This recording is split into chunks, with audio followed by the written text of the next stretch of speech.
All right, shalom, shalom. For the foremost, if I get started, I'll start by saying, call on La Yahweh, Bahashim, Yahushai, Bahashim, Chakodash.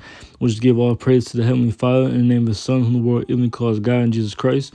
I also want to give double honors to the elders and apostles of Great Millstone who rule well for teaching me His truth, as well as say shalom to the hopeful elect, of the Akim pushing His word in truth and in sincerity. And Lord willing to be edifying lesson. I want to briefly touch on the topic of prophecy, because ultimately that's what the whole that's the spirit of Yahushua, man, as scriptures say in Revelation 19 chapter. Lord willing, I'm gonna get that too through the spirit, but I want to start with this Revelation 1 because it's basically, this is of course, this is written by John, John the Revelator, and while he was imprisoned on the Isle of Patmos, imprisoned on that salt mine for teaching the words of Yahushua, and ultimately, this is this whole book is going to different visions that he was received from that angel. All right, and the opening this is very it really plainly tells you of how the Lord deals, man. So I want to start with this first. This is Revelation chapter 1 and verse 1. It says, the revelation of Yahushua Mashiach, which the Most High gave unto him to shew unto his servants things which must shortly come to pass, right? As that what the Lord does, man. All right, he shews unto his servants things that are going to come to pass. All right. That's why they're able to speak these things before they come. That's what the word prophesy goes into, man. It goes back to the word pro means before, and side means to speak. So that compound word means to speak before, to say before. All right, that's what prophesying is. You're really foretelling things that are to come, that are written, man. All right, and the Lord revealed his secrets unto his servants and prophets, man, pursuing Amos 3 and 7. So that's how brothers starting with the elders and apostles are able to speak these different things, man, with boldness, with conviction, with confidence, man. That word confidence goes into having faith, man, with faith. All right. Well, what's faith, man? Hebrews 11 and 1, the substance of things hoped for, the evidence of things not seen. So literally that's what we have, man. We literally are fully persuaded in our own minds of all the things that are going to come to pass.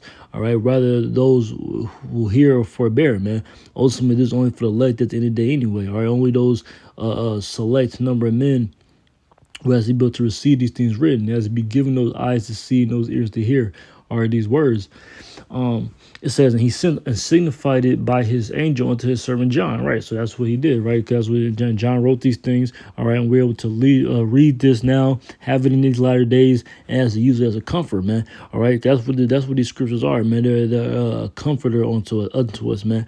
All right, that's what Yahushua prophesied in John the 14. In St. John the 14th chapter, man, when he said he wouldn't leave us comfortless, man, that he would give us a comforter. All right, that's what he did. It was that knowledge, wisdom, understanding of the scriptures, man, the Holy Spirit. All right, being able to actually internalize and actually understand these things, be able to break them down. All right, in Revelation the 5th chapter, it tells you that he unloosed the seals, man. All right. Yahushua losing the seals gave us understanding for these latter days that we're in currently, man, to be able to have a complete grasp of our history, our lineage, our heritage, the things of old, the current events taking place now, and the things to come in the future, man. All right, let's jump over to chapter 19. Because that's why this is the main focus, man. That's why our apostles, all our elders constantly harp on the fact that we're supposed to constantly go into prophecy, man, because that's the most important thing right now, Of course, it's great to touch up on old history, but the main important thing is to know what's to come, all right? And what manner of person you are to be, all right? And all holy conversation and godliness, man. How you supposed to be carrying yourself, what your daily and strophe is to prepare for the coming judgment, destruction of America, all right? Which is Babylon the Great in the scriptures, man, all right? You should be, what? You should be actually putting off the ways of the world and actually seeking after the spirit, man, so you don't fulfill the lust of the flesh, all right, to the best of your ability, right? And with that comes speaking these words, man, speaking against his kingdom, what's that, Psalms 94 chapter says, who will stand up for me against the evildoers, man? You should be completely speaking against this place, man, and condemning all the wicked practices that go forth in his kingdom, that in this world, that's uplifted and exalted and held in high regard, man, that's set in great dignity. This is Revelation chapter 19 and verse 10. It says, and I fell at his feet to worship him. And he said unto me, see thou do it not. I am thy fellow servant and of thy brethren that have the testimony of Yahushua. Worship the Most High, for the testimony of Yahushua is the spirit of prophecy. So there you have it right there, playing upon tables, man. That's what the testimony of Yahushua is, man. You know, people always want to claim to only believe in the New Testament. You know, they only believe in Yahushua and having the grace and mercy, which of course that's what Yahushua did. He shed his blood for the nation of Israel's sins to be covered, man.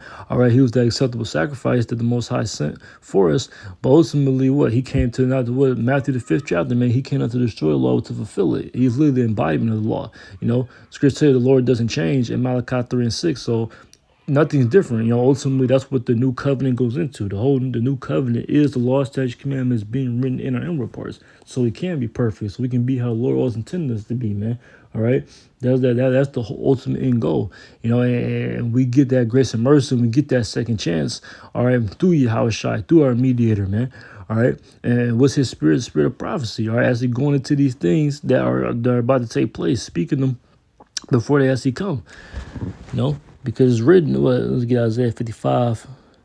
Because these things will come to pass, man. You know, it's not a matter of if, but a matter of when. This is Isaiah chapter 55. In verse 11, it says, "So shall be my word that goeth forth out of my mouth. It shall not return unto me void." As a matter of fact, let me start at verse 10. It says, oh, you know what? Let me just start at 8. It says, "For my thoughts are not your thoughts, neither are your ways my ways, saith the Lord. For as the heavens are higher than the earth, so are my ways higher than your ways, and my thoughts higher than your thoughts." Right? So the Lord has done all this for a reason, man. All right, and it's to a point where we can't even grasp understanding. Oftentimes, you find yourself just marveling at how abundant the Lord is and how his creation, how he's been able to, create a complete, perfect harmony and for everything to run. Everything in the earth has a purpose. Everything is different resources, man. All right, everything is for a great benefit. When the Lord says, give you certain laws, certain commandments, it's for a reason. When he tells you not to eat the abominable foods of the sea, all right, it's for a reason. They have a purpose to clean the earth. All right, everything is for a purpose. Okay, it says verse 10, "For as the rain cometh down and the snow from heaven, and returneth not thither, but watereth the earth, and maketh it bring forth and bud, that it may give seed to the sower and bread to the eater." Right. So literally, that's literally the Lord's giving an example of how everything is purposeful and how once something comes, is for a reason. Okay. Verse 11, it says, so shall be my word, be that goeth forth of my mouth. It shall not return unto me void, but it shall accomplish that which I please, and it shall prosper in the thing whereunto I sent it." Right, because the Lord sent this down for a reason, man. His word, his prophecies, these things are getting ready to come to pass in the very near future. All right, it's all for a reason. It's all for a purpose. All right, literally, these things, this literally a great coming salvation, man, because the whole earth needs to be cleansed, man. It needs to be that reset.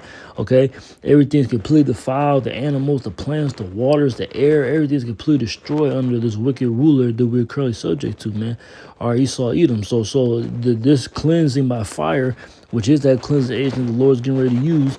All right, by way of those ICBMs. All right, those intercontinental ballistic missiles. All right. Those arrows gonna be shot from one end of the earth to the other. All right, this is how we're gonna be able to. This is how the Lord's gonna restore things, man. All right, by calling up His elect.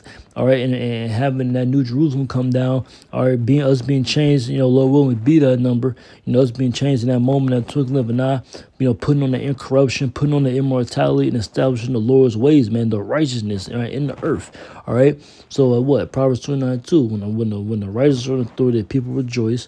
When the wicked bear will, the people mourn. So the whole earth is going to rejoice and do to these things, man. All right. Right now, everyone's in a constant state of mourning, depression, misery. All right. And that's just due to the wicked rulership. All right. Ultimately, when the righteous are ruling, everyone will be rejoicing. Everything will benefit, man. Every aspect of life and everything will be that Idan, man, that Eden, all right, that paradise and joy that the Lord intended.